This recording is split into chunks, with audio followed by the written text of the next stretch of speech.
Welcome to our channel. Today we how to uninstall BigCommerce apps you no longer use. Easy tutorial step by step clearly.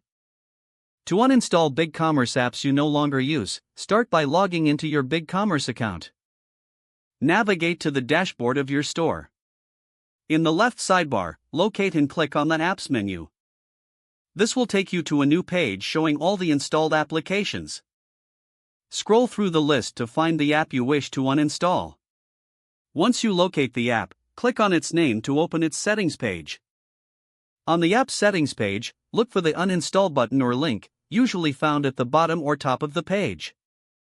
Click on the uninstall button. A confirmation prompt may appear asking if you are sure you want to uninstall the app. If prompted, confirm your decision to uninstall the app. After confirming, the app will begin the uninstallation process. Once the app has been successfully uninstalled, you will see a message confirming this action. To ensure the app has been removed, return to the Apps menu and refresh the page. Check the list of installed apps to verify that the app is no longer listed. If you see the app is still present, you may need to refresh your browser or clear your cache. Remember to review your store to ensure everything is functioning as expected after the uninstallation. And that's it. You have successfully uninstalled a BigCommerce app you no longer use.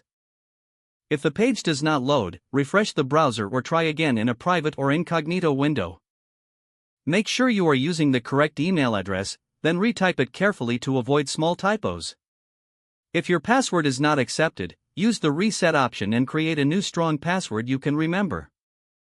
Check your spam folder for verification or security emails, then complete any requested confirmation steps. Enable two-factor authentication if available to improve account security and reduce unauthorized access risk. After signing in, review your profile details so your contact information and settings are accurate and current. If you see an error message, note it down and try again after restarting your device and internet connection. Log out when you finish, especially on shared devices, to keep your account and payment information secure. If the page does not load, refresh the browser or try again in a private or incognito window. Make sure you are using the correct email address, then retype it carefully to avoid small typos. Don't forget to like this video and subscribe to our channel for more step-by-step tech guides.